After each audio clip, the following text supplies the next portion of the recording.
नमस्कार साथियों, मैं मनीष मिहाल आप सभी का आपके अपने चैनल में तहे दिल से स्वागत और अभिनंदन करता हूं। मैं उम्मीद करता हूं कि आप सभी शानदार, जबरदस्त और जिंदाबाद होंगे और आप सभी की कक्षा 11 की जो तैयारियां हैं वो बिल्कुल धमाकेदार चल रही होंगी। और इन्हीं धमाकेदार तैयारियों को और भी धांसू बनाने के लिए आज हम लोग पढ़ने जा रहे हैं कक्षा 11 की अर्थशास्त्र में अध्याय 4 आंकड़ों का प्रस्तुतिकरण, प्रेजेंटेशन ऑफ डेटा। सांख्यिकी की किताब का यह अध्याय 4 है और आज हमारा इसका लेक्चर नंबर 3 है। कौन सा लेक्चर है बच्चों? लेक्चर नंबर 3 है। 1 और 2 हम लोग कवर कर चुके हैं और आज के लेक्चर नंबर 3 में क्या कवर करेंगे? आज हम लोग बात करेंगे आंकड़ों का आरेखी प्रस्तुतिकरण, डायग्रामेटिक जो रिप्रेजेंटेशन है उसकी चर्चा करने वाले हैं। डायग्रामेटिक प्रेजेंटेशन की चर्चा आज हम लोग करने वाले हैं। और आपका प्रस्तुतिकरण एग्जाम में अच्छा हो, आपकी कॉपी में आपका प्रस्तुतिकरण अच्छा हो, आपको पूरे में से पूरे मार्क्स मिले, इसके लिए लर्न एंड शेयर आर्ट्स लेकर के आया है कक्षा 11 अर्थशास्त्र, कक्षा 11 राजनीति विज्ञान और कक्षा 11 भूगोल के शानदार, जबरदस्त, जिंदाबाद वाले कोर्सेज, जिसमें आपको मिलेंगे डाउट सॉल्विंग ग्रुप्स, जहां आप अपने 24x7 आप अपने डाउट्स डाल सकते हैं और अपने जवाब पा सकते हैं। आपको मिलेंगे हैंड रिटन नोट्स, आपको मिलेंगे हर क्लास के हर वन शॉट के पीडीएफ और आपके होंगे ऑब्जेक्टिव टेस्ट सिर्फ और सिर्फ आपकी अपनी application learn and share arts की एप्लीकेशन पर। जिस एप्लीकेशन का लिंक मैंने डिस्क्रिप्शन में डलवा रखा है, तो सभी बच्चे डिस्क्रिप्शन में से लिंक से डाउनलोड कर लीजिएगा, कोई भी विद्यार्थी ना चूके। और इन कोर्सेज को प्राप्त करने के लिए इन 2 नंबरों पे कॉल करिए और टीम को बोलिए कि सर मैम हमारा कोर्स शुरू कर दीजिए, हमें बड़ी ही आवश्यकता है उड़ान भरने की। हम चाहते हैं कि कक्षा 11 में हम हमारे विद्यालयों को टॉप कर करके इस बार सम्मान समारोह में सम्मानित हो और कक्षा 12 के लिए हमारी नींव मजबूत हो। तो कोई भी विद्यार्थी ना चूके, इन 2 नंबरों पे कॉल करे और टीम से बात करे। तो चलिए मैं शुरू करता हूं आज के लेक्चर को। आंकड़ों का आरेखी प्रस्तुतिकरण। आज जो हमारा टॉपिक है वो है आरेखी प्रस्तुतिकरण, या जिसको हम लोग कहते हैं डायग्रामेटिक प्रेजेंटेशन। बेटा अब हम लोग डायग्राम के हिसाब से बात करेंगे कि डायग्रामेटिक प्रेजेंटेशन किस प्रकार से हो सकता है, वो अपन लोग जानेंगे। तो आंकड़ों का हम लोगों ने देखा था कि एक पाठ्य विषय प्रस्तुतिकरण देखा, एक सारणी में जो है टेबुलर प्रेजेंटेशन है वो भी देखा। अब आज हम लोग बात करेंगे कि डायग्राम में या आरेख में किस प्रकार से प्रस्तुत किया जाता है आंकड़ों को, डेटा को। आंकड़ों को प्रस्तुत करने की तीसरी विधि है। तो शुरुआत की 2 विधि मेरे प्यारे प्यारे बच्चे सभी पढ़ चुके हैं, तो मैं उम्मीद करता हूं किसी को भी उन 2 विधियों में कोई भी डाउट नहीं होगा। तो आंकड़ों की तीसरी विधि जो है वो है आंकड़ों का आरेखी प्रस्तुतिकरण। यह विधि सारणीकृत जो टेबुलर प्रेजेंटेशन आपने पढ़ा, या पाठ विषय प्रस्तुतिकरण, ठीक है, जो आप लोगों ने 2 ये पहले पढ़ा था, फिर उसके बाद सारणीकृत वाला लास्ट लेक्चर में पढ़ा था, ये दोनों आप पढ़ चुके हैं कि तुलना में आंकड़ों के आधार पर वस्तु स्थिति को जल्दी समझने में सबसे अधिक सहायक होती है। तो ये जो तीसरी विधि है ना, आंकड़ों का आरेखी प्रस्तुतिकरण, या जिसको हम लोग कह रहे हैं डायग्रामेटिक प्रेजेंटेशन, ये क्या है, इन दोनों की तुलना में भी किसी भी आंकड़ों के जो आधार पे जो वस्तु स्थिति है ना, उसको जल्दी समझने में अधिक सहायक होती है, इनको समझने में ज्यादा सहायक होती है। तो अगर हम तीनों में देखें तो आंकड़ों को जल्दी समझने में जो सहायक है वो कौन सी है? आरेखी प्रस्तुतिकरण है, जो डायग्रामेटिक प्रेजेंटेशन है वो है। देखिए एक थोड़ा सा अपन और आसान में इसको आपको समझाता हूं। जैसे देखिए, एक तो क्या होता है कि भैया मैं आपको यूं पूरा यूं लिख करके दूं, ठीक है, तो एक तो हो गया ये, जैसे अपना पाठ विषय वाला हो गया। दूसरा क्या हो गया भैया, मैंने टेबल बना दी। इस टेबल, इसकी तुलना में ये वाला आसान है, फर्स्ट की तुलना में सेकंड वाला आसान है, नो डाउट। बट इन तीनों की तुलना में जैसे अब डायग्राम में क्या आएगा, डायग्राम में जैसे मान लो मैं आपको ग्राफ के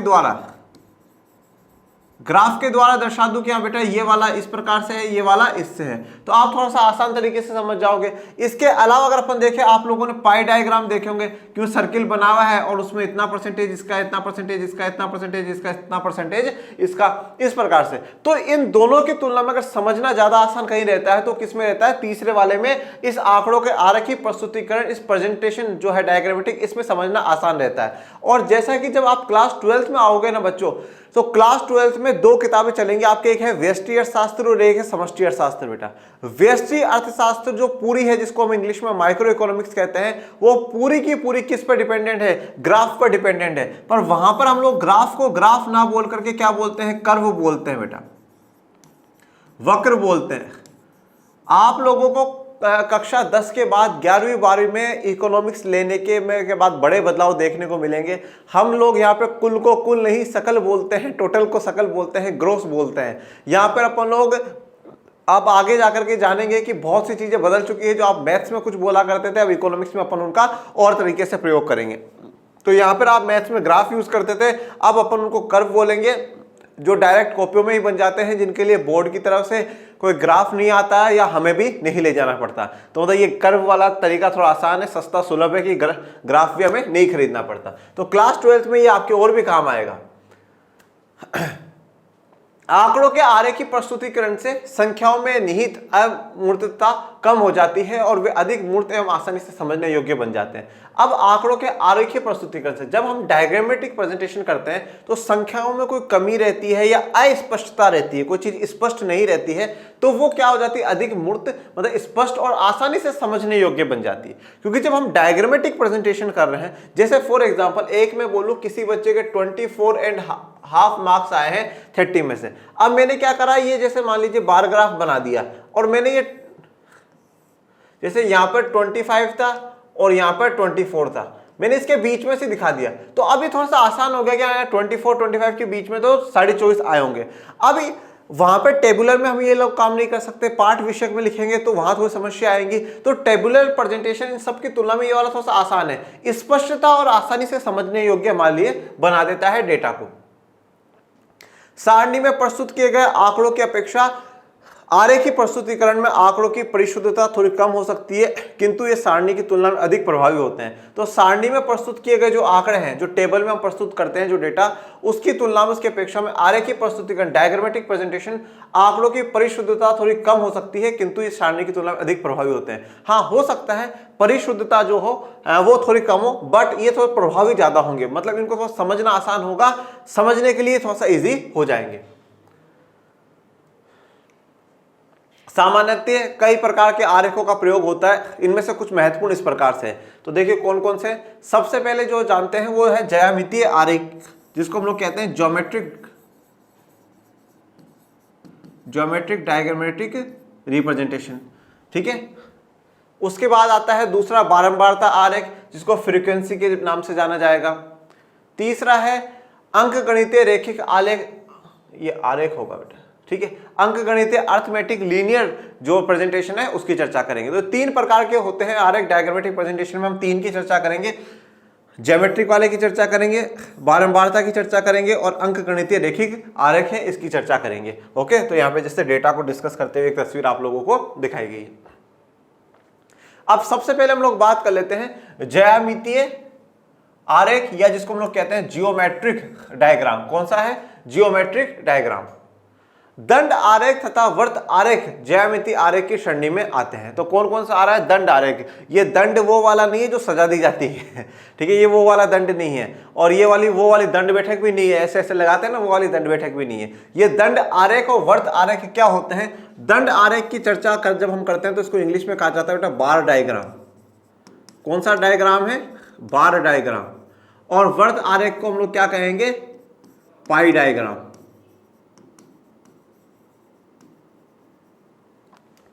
बार डायग्राम और पाई डायग्राम। दंड आरेख और वर्त आरेख किस में आ जाते हैं? जियोमेट्रिक में आ जाते हैं।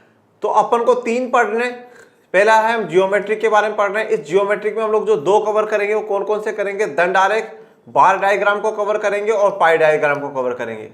तो ये जो हमारा जियोमेट्रिक वाला पोर्शन है ना, ये हम लोग आज पूरा कवर कर लेंगे, ठीक है। उसके बाद जो आगे के हैं वो आगे के हम आगे के लेक्चरों में देखेंगे। आज हम इतना यहां तक का कवर कर लेंगे, जिसमें दंड आरेख के तीनों प्रकार और उसके बाद वर्त आरेख, पाई डायग्राम है, उसको भी बड़े विस्तार से देखेंगे हम लोग। दंड आरेख तीन प्रकार के होते हैं। सरल दंड आरेख, ठीक है, सरल दंड आरेख जिसको कहते हैं सिंपल बार डायग्राम। बहुदंड आरेख, बहुदंड आरेख में आ जाता है, मल्टीपल आ जाएंगे। और घटक दंड आरेख जो है, कंपोनेंट्स है, वो भी अपन लोग इसके जानेंगे। तो तीन प्रकार के दंड आरेख है बेटा। कौन कौन से हैं? सिंपल वाला है, सरल दंड आरेख है, बहुदंड आरेख है और घटक दंड आरेख है। इन तीन दंड आरेखों की हम चर्चा करेंगे। तो आ जाइए, दंड आरेख या जिसको हम लोग क्या कह रहे हैं? बार डायग्राम।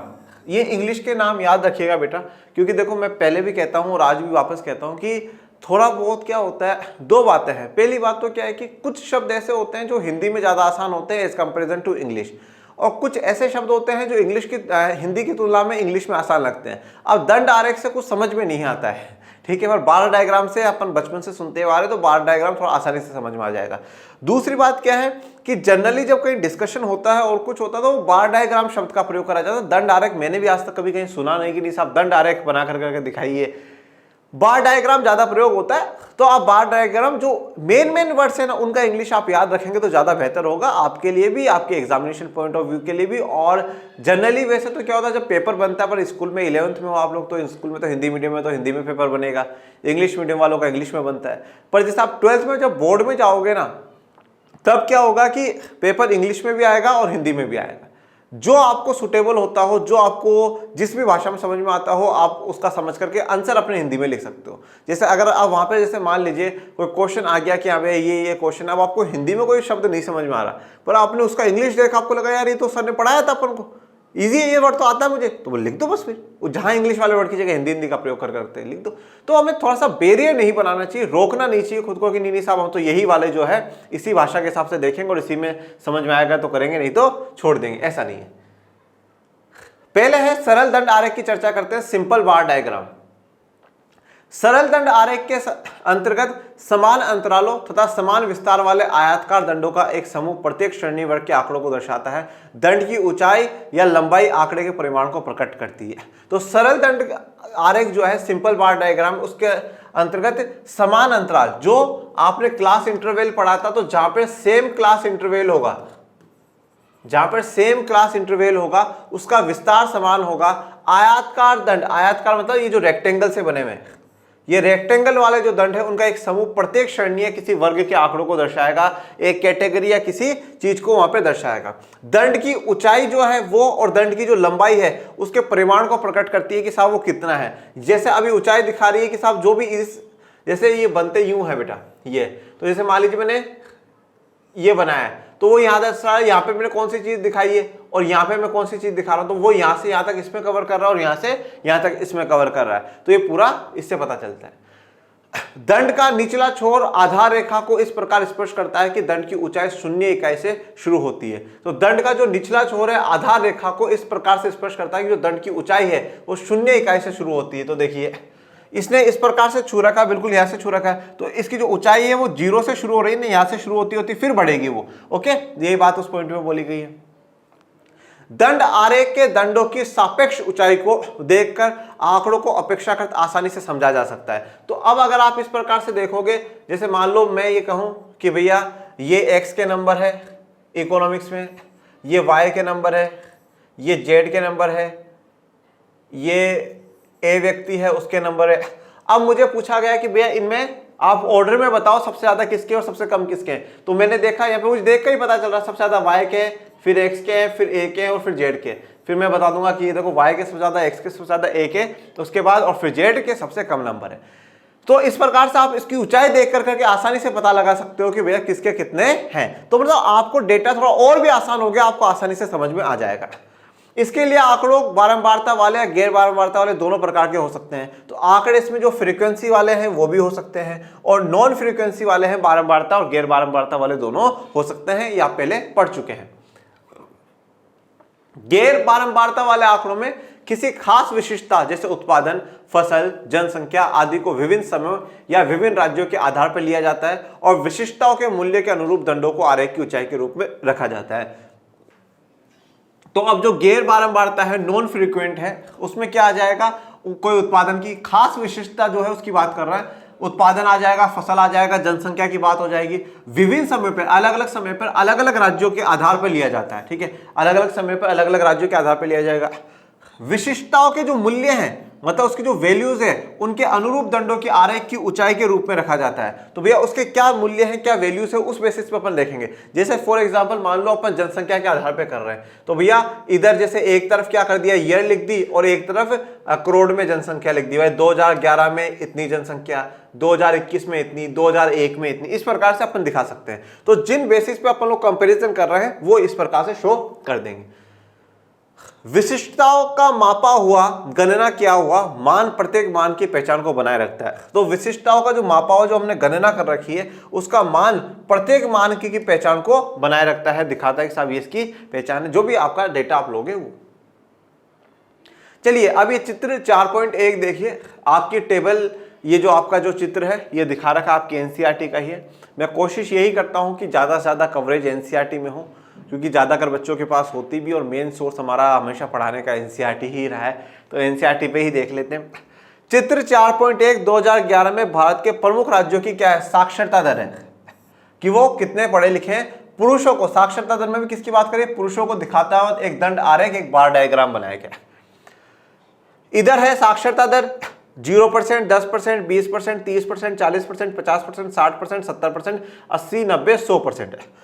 पहले इधर है आंध्र प्रदेश, असम, बिहार, झारखंड, गुजरात, हरियाणा, कर्नाटक, केरल, मध्य प्रदेश, छत्तीसगढ़, महाराष्ट्र, ओडिशा, पंजाब, राजस्थान, तमिलनाडु, उत्तर प्रदेश, उत्तराखंड, पश्चिम बंगाल, और ये टोटल फिर पूरे भारत की। अब देखो आंध्र प्रदेश में जो साक्षरता दर है पुरुषों की 75.6 है, आसाम में 78.8 है, बिहार में 73.4 है, झारखंड में 78.4 है, गुजरात में 87.2 है, हरियाणा में 85.3 है, कर्नाटक में 82.9 है, केरल में है भैया 96 मध्य प्रदेश में 80.5, छत्तीसगढ़ में 81.5, महाराष्ट्र में 89.8, ओडिशा में 82.4, पंजाब में 81.5, 80.5 राजस्थान में है, तमिलनाडु में 86.8, उत्तर प्रदेश में 79.2, उत्तराखंड में 88.3, पश्चिम बंगाल में 82.7। तो ये अलग अलग राज्यों की जो आपको दिखाई गई है वो। और अगर पूरे भारत की देखें कि पूरे भारत में पुरुष कितने पढ़े लिखे हैं तो 82.1% जो है पुरुष है, मतलब हर 100 में से लगभग 82 जो पुरुष है वो पढ़े लिखे हैं, शिक्षित है, साक्षर है। अब इससे देखो आप लोगों के लिए यह आसानी होगी कि आप देख सकते हो कि सबसे ज्यादा किसमें है और सबसे कम किसमें है। तो हम देखें सबसे ज्यादा तो पहले नंबर पे तो जो है वो भैया केरल है, केरल में 96, क्योंकि इसका जो डायग्राम है वो सबसे ऊपर जा रहा है। अब नीचे में देखूं तो नीचे में देखो यहां से एक ये है, इसके नीचे में कोई है भैया, इसके नीचे में कोई भी नहीं है। सबसे जो नीचे है वो कौन सा है, बिहार है, सबसे नीचे बिहार है। और इसके अलावा अपन एक चीज और देख सकते हैं कि भैया भारत की 82.1 है, भारत की कितनी है 82.1 है। तो इसमें अपन ये देख सकते हैं कि भारत जो है टोटल भारत की तुलना में भी औसतन किस किस का कम है। तो आप देखोगे इसका कम है, इसका भी कम है, इसका भी कम है, इसका भी कम है, इनका भी कम है, इनका भी कम है। तो 82.1 से नीचे मतलब टोटल भारत का जितना है उसकी तुलना में भी इन राज्यों का एक एक का कम है। तो यहां पर आपको आसानी से जो डेटा है वो पता लग जाएगा, आसानी है इसमें पहचानने में, जानने में। अब ये तो आप मुझे कमेंट बॉक्स में बताइएगा कि कौन सा सबसे आसान था, सारणी वाला आसान है या ये वाला आसान है जिससे आपको डेटा इजीली समझ में आ जाए। चलिए, विभिन्न प्रकार के आंकड़ों के लिए भिन्न भिन्न प्रकार के आरेख की प्रस्तुतिकरण की आवश्यकता हो सकती है। अब अगर आंकड़े अलग अलग हो, अलग अलग प्रकार के हो, तो आपको अलग अलग डायग्राम प्रेजेंटेशन की जरूरत पड़ सकती है, आवश्यकता हो सकती है। दंड आरेख बारंबारता एवं गैर बारंबारता दोनों प्रकार के चरों एवं गुणों के लिए उपयुक्त होते हैं।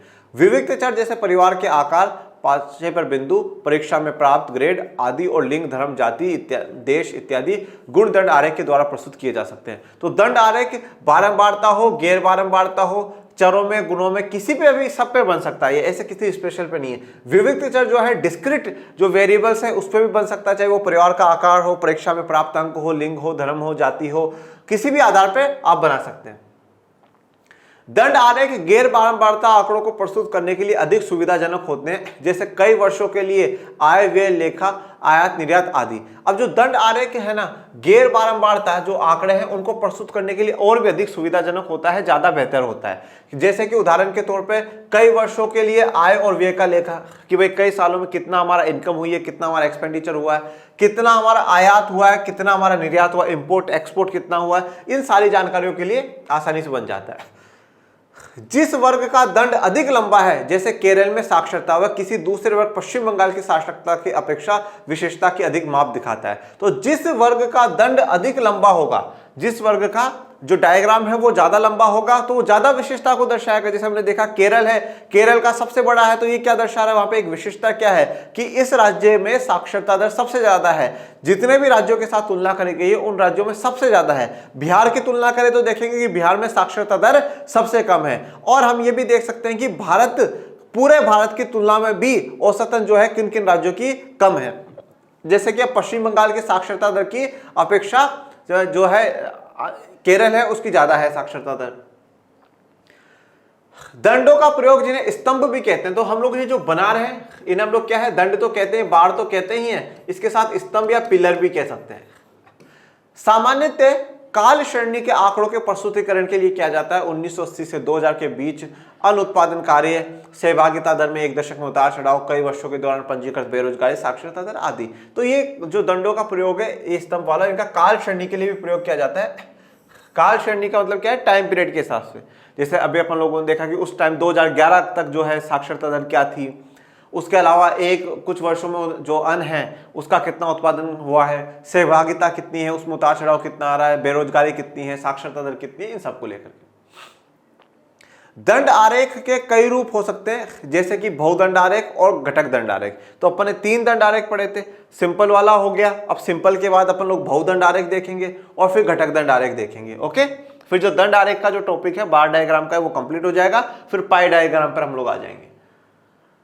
अभी देखिए चित्र 2.4.2 देखिए, एक बार इसको देखने से पहले थोड़ा सा एक बार आगे का पढ़ लीजिए। बहुदंड आरेख पर आ जाइए, इसको मल्टीपल बार डायग्राम कहा जा रहा है। बहुदंड आरेखों का प्रयोग चित्र 4.2, वो फिर मैं दिखाऊंगा आपको, 2 या अधिक आंकड़ा समुच्चयों की तुलना के लिए किया जाता है। उदाहरण के लिए विभिन्न वर्षों में आय और व्यय या आयात और निर्यात या विभिन्न विषयों एवं विभिन्न कक्षाओं में प्राप्त किए गए अंक आदि है। देखो मेरी बात सुनिए, जब आप सिंपल बार डायग्राम पढ़ रहे हो तो आप एक चीज में के आधार पर अलग अलगों की तुलना कर रहे हो, ठीक है, एक चीज के आधार पे। जैसे कि भैया साक्षरता दर के आधार पे इन सभी राज्यों में कौन ज्यादा कौन कम है, इस आधार पे आपने देखा। मल्टीपल बार डायग्राम्स क्या होते हैं? जब आप एक के लिए अलग अलग बार डायग्राम्स बना लेते हो, ज्यादा एक से ज्यादा बार डायग्राम्स बना लेते हो। जैसे फॉर एग्जांपल मैं ये कहूं कि मैं ये देखना चाहता हूं कि क्लास 11th में, बड़े ध्यान से सुनना, क्लास 11th में इकोनॉमिक्स में बच्चों के जो नंबर आए हैं उसके लिए एक बार डायग्राम बनाया जाए। बार डायग्राम बनाया जाए कि भैया 50 मार्क्स का टेस्ट हो तो कितने बच्चे ऐसे हैं जिनके 10 से नीचे हैं, कितने बच्चे ऐसे हैं जिनके 20 आए हैं, इस प्रकार से एक डायग्राम बना लिए। तो ये तो हो गया अपना एक। फिर मैं ये देखना चाहता हूं कि क्लास 11th इको के साथ साथ 11th पॉलिटी के भी नंबर देखना चाहता हूं। तो अब यहां पे मैं 2 सब्जेक्ट कंसीडर कर रहा हूं या नहीं कर रहा हूं? तो अब मैं यहां पे क्या होगा, इस प्रकार से बनेगा मेरा कि भैया 10 मार्क्स जो है 10 तक 11th इको में इतने बच्चे हैं, पर 11th पॉलिटी में से बहुत से बच्चे हैं जिनके क्या हुआ है, 10 के अंदर अंदर मार्क्स आए। फिर 10 से 20 के बीच में देखूं तो मैं ये देखता हूं कि 11th इको में इतने बच्चे हैं और 11th पॉलिटी में इतने से ही बच्चे हैं जिनके बीच में है। तो यहां पर हम 2 बार डायग्राम बना रहे हैं, तो एक से अधिक हो गया तो वो मल्टीपल को दर्शा रहा है, बहुदंड आरेख को दर्शा रहा है। अब आ जाइए यहां पीछे, ये वाला देखिए चित्र 4.2 दंड आरेख 2 जनगणना वर्षों 2001-11 के दौरान भारत के प्रमुख राज्यों में महिला साक्षरता दर को दिखा रहा है। तो देखिए 2001 की और 2011 की तुलना कर रहा है। इधर साक्षरता दर 0 से 100% है, इधर राज्यों की बात हो रही है। ये जो पहले है ना, ये पहले किसका है, 2001 का है। फिर जो ज्यादा डार्क है वो किसका है, 2011 का है। आंध्र प्रदेश में 2001 में महिलाओं की 50% थी और फिर बढ़कर के अप्रोक्स 60% के आसपास पहुंच गई। असम में पहले 55 के आसपास थी और अब आज 65-68 के पास पहुंच गई है। बिहार में पहले 32-33 के आसपास थी, आज 50 को क्रॉस कर चुकी है, बहुत गजब की बात है।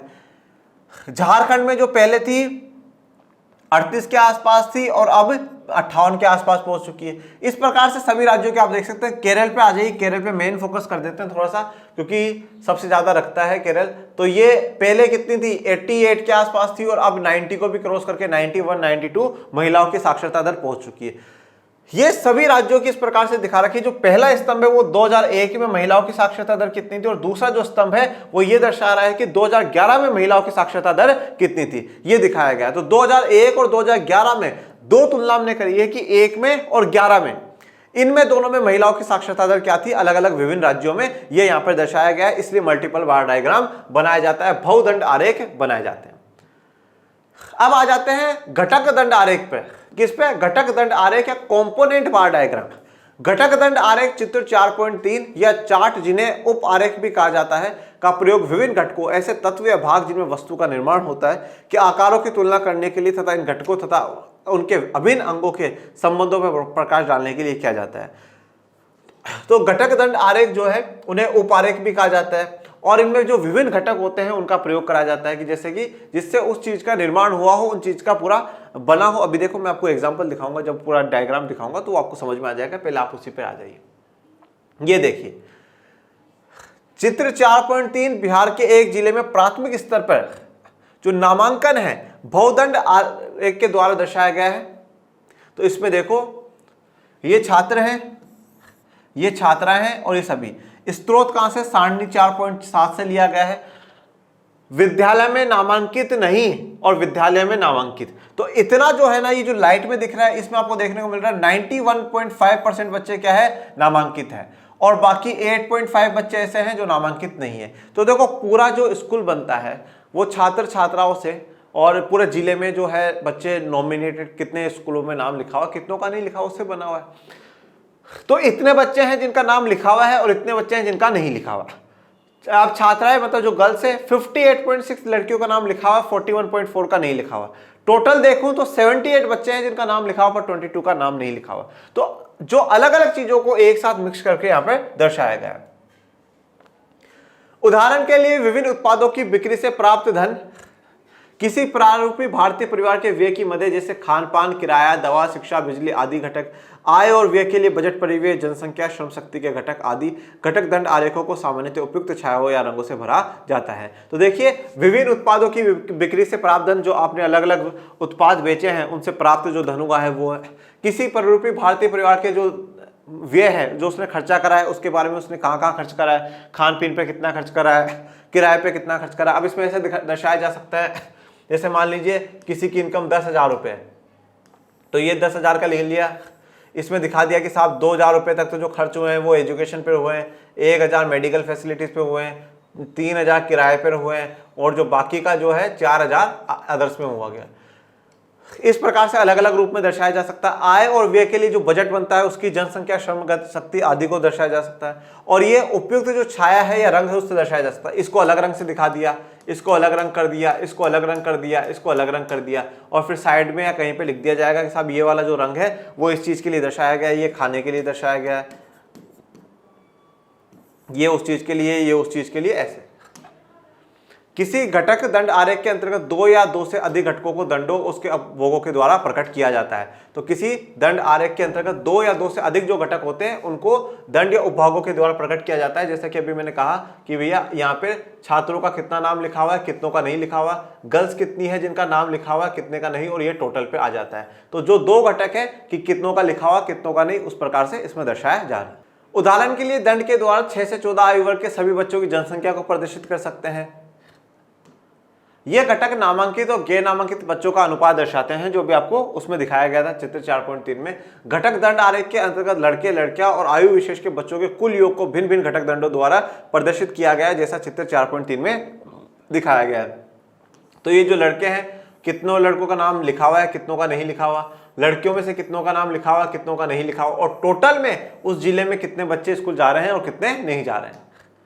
घटक दंड आरेख बनाने के लिए सबसे पहले एक्स अक्ष पर एक दंड बनाया जाता है जिसकी कुल ऊंचाई आंकड़ों के कुल मान के बराबर होती है। तो जैसे क्या करा जाएगा, सबसे पहले तो इस प्रकार से बनाया जाएगा, और फिर जैसे मान लीजिए 100% का हम कैलकुलेशन कर रहे हैं, ठीक है, 100 बच्चे का अपन कैलकुलेशन कर रहे हैं, तो उसमें 100 के बराबर अपन उसकी ऊंचाई बना देंगे, क्योंकि इसी में से फिर अपन देखेंगे कि हाँ भैया 80% ऐसे हैं जो स्कूल जाते हैं और 20% ऐसे हैं जो नहीं जाते हैं। इस प्रकार से प्रतिशत आंकड़ों के लिए दंड की ऊंचाई 100 इकाइयों के बराबर होगी, चित्र 4.3 में देखें। अन्यथा दंड की ऊंचाई दंड के कुल मान के बराबर बनाई जाती है तथा घटकों की आनुपातिक ऊंचाई एक एक विधि के द्वारा भी निर्धारित की जाती है। तो और आनुपातिक ऊंचाई के हिसाब से भी आप बना सकते हो जितना भी आपको बनाना है। जैसे आप मान लीजिए कि भैया आपने 50 मार्क्स में से आप देख रहे हैं, तो भैया जैसे मान लीजिए 50 स्टूडेंट में से कितने ऐसे बच्चे हैं जिनके 50 में से 50 आए हैं या पूरे में कम आए, तो उसमें से आपने देखा कि टोटल 50 में से 5 बच्चे ऐसे हैं जिनके 50 आए, बाकी 45 है जिनके 50 से कम मार्क्स रहे हैं। दंड को विभाजित करने के क्रम में छोटे घटकों को अधिक प्राथमिकता दी जाती है। तो दंड को जब भी हम विभाजित करते हैं तो छोटे घटक होते हैं ना, उनको ज्यादा प्राथमिकता हम लोग देते हैं। अब आ जाते हैं वर्त आरेख पर या पाई डायग्राम पर, ठीक है। तो हमने जो तीनों प्रकार के दंड आरेख थे वो पढ़ लिए हैं, अब पाई डायग्राम पर आ जाते हैं। वर्त आरेख भी एक घटक आरेख है, पर घटक दंड आरेखों के स्थान पे से एक ऐसे वर्त का मतलब होता है सर्किल, ठीक है, सर्किल द्वारा प्रस्तुत किया जाता है जिसके क्षेत्र को आनुपातिक रूप से उन घटकों में विभाजित किया जाता है जिन्हें दर्शाता है चित्र 4.4 वर्त चार्ट भी कहते हैं। देखो मेरी बात सुनो, जैसे कि इसमें उदाहरण मैं आपको बताता हूँ। जैसे अपन लोग ले लेते हैं कि एक परिवार है, वो 10,000 रुपये कमाता है। अब उस 10,000 में से क्या होता है, बड़े ध्यान से सुनना बच्चों, 10,000 में से जैसे मान लेते हैं कि 4,000 जो है उसके खाने पीने पे, जो उपभोग करने वाली चीजें उस पर खर्च हो जाता है। 2000 जो है अपन मान लेते हैं उसकी जो एजुकेशन है बच्चों की, उन पे खर्च हो जाता है। 2000 अपन लोग मान लेते हैं जो कि किस पे खर्च हो जाता है, घर का किराया आता होगा उस पे खर्च हो जाता है। और 2000 वो परिवार सेव कर लेता है, बचा लेता है। तो अब अगर अपन मैं देखूं इस 10% का, 10,000 का मैं परसेंटेज निकालूं तो ये कितना है, 40% ये है, 20% ये है, 20% ये है और 20% ही ये है। तो अब मैं क्या करूंगा, ये मैंने एक सर्किल खींच दिया, इस सर्किल में मैं परसेंटेज के हिसाब से निकालूं। जैसे मान लो मैंने ये कर दिया भैया, ये तो जो है वो पूरा 40% हो गया, ये 20, ये 20 और ये 20, तो ये 40% जो है ये दर्शा रहा है, ये 20% दर्शा रहा है, ये 20% दर्शा रहा है, ये 20 ऊपर नीचे है, थोड़ा कम ज्यादा है ठीक है, फिर वो वहां जब बनेगा तो सही हो जाएगा। ओके, यहां पर वर्त को केंद्र से परिधि की और सीधी रेखाओं के द्वारा उतने ही भागों में विभाजित किया जाता है जितने घटकों की संख्या होती है। तो उतने ही भागों, जैसे हमने 4 में करा, 1 2 3 4, तो उतने में ही हमने डिवाइड करा है। सामान्यतः वर्त चार्ट को किसी वर्ग विशेष के निरपेक्ष मान के आधार पर नहीं बनाया जाता। तो एग्जैक्ट जो एब्सोल्यूट वैल्यू होती है कभी भी उसके आधार पर नहीं बनाया जाएगा। एब्सोल्यूट वैल्यू के आधार का मतलब ये है कि जैसे मैं यहां बनाऊं ये 4000, ये 2000, ये 2000, नहीं, हमेशा उसको अनुपात या परसेंटेज में लेकर के ही बनाया जाता है कि उसका रेशियो या उसका परसेंटेज कितना है। यहां पर सबसे पहले प्रत्येक वर्ग के मान को वर्गों के कुल मान के प्रतिशत के रूप में व्यक्त किया जाता है। तो जैसे कि अभी मैंने आपको यहाँ पे लास्ट में दिखाया कि 40% हो गया, ये 20% हो गया, ये 20% हो गया, तो परसेंटेज के रूप में दिखाया जाता है। वर्त आरेख में वर्त को 100 बराबर भागों में बांट लिया जाता है, जिसमें प्रत्येक अंश 3.60 के बराबर 3.6 डिग्री के बराबर होता है, चाहे त्रिज्या का मान कुछ भी हो। तो यहाँ पर हर को क्या है 3.6 के हिसाब से ले लिया जाता है, क्योंकि जो सर्किल होता है उसका उल्टा 360 डिग्री होता है, और उसको जब 100 से डिवाइड दे दिया जाता है तो 3.6 के बराबर आ जाता है। कोण को जानने के लिए घटक को वर्त के केंद्र से कक्षांतरित करना होगा, जिसमें प्रत्येक घटक के प्रतिशत अंकों को 3.6 से गुना करना होगा। तो ये पूरा बनाने का तरीका आप लोगों को दे रखा है। घटकों के प्रतिशतों के वर्ग की कोणीय घटकों के रूप में परिवर्तन का एक उदाहरण सारणी 4.8 में प्रदर्शित किया गया है। तो ये आप देखिएगा, यहाँ टेबल मैंने नहीं दिखाई है। ये जानना रोचक हो सकता है कि दंड आरेख द्वारा प्रस्तुत किए गए आंकड़े भी अच्छी तरह वर्त चार्ट द्वारा दिखाए जा सकते हैं। तो जो आपने दंड आरेख से दिखाया ना, उनको आप वर्त चार्ट से या पाई डायग्राम से भी दिखा सकते हैं। यहाँ पर केवल इसकी आवश्यकता होती है कि वर्त आरेख बनाने से पहले घटकों के निरपेक्ष मान को प्रतिशत में बदलना पड़ेगा। अब वहां पर तो आप क्या थे, डायरेक्ट उन जो आपकी वैल्यू थी उसका यूज कर सकते थे, पर यहाँ पर तो आपको क्या करना पड़ेगा, पहले परसेंटेज में बदलना पड़ेगा। और बस यही थोड़ी सी डिफिकल्टी है, बाकी और कुछ भी नहीं है। और आपके पूरे 100% मार्क्स आए, इसलिए ललन आर्ट्स लेकर के आया है शानदार जबरदस्त जिंदाबाद वाले कोर्सेज, कक्षा 11 अर्थशास्त्र, राजनीति विज्ञान, भूगोल, जिसमें है doubt solving group, hand written notes, हर क्लास की PDF, और आपके होंगे ऑब्जेक्टिव टेस्ट सिर्फ और सिर्फ आपके अपनी एप्लीकेशन ललन आर्ट्स की पर, जिसका लिंक डिस्क्रिप्शन में दे रखा है। इन कोर्सेज को ज्वाइन करने के लिए 2 नंबर पे कॉल करें और टीम को बोले कि सर मैम हमारा कोर्स स्टार्ट कर दीजिए। चलिए आज के लिए इतना ही, और आपको आज का लेक्चर कैसा लगा ये जरूर बताइएगा मेरे प्यारे विद्यार्थियों। और पढ़ते रहिए, आगे बढ़ते रहिए, और आपके अपने चैनल लर्निंग आर्ट्स को ज्यादा से ज्यादा लाइक शेयर सब्सक्राइब करते रहिए। और डिस्क्रिप्शन में टेलीग्राम चैनल का भी लिंक दे रखा है, प्लीज उसको भी ज्वाइन कर लीजिएगा, जिससे आपको सभी जानकारियां मिलती रहे। और मैं मिलूंगा नेक्स्ट लेक्चर में, तब तक के लिए थैंक यू सो मच। जय हिंद, जय भारत।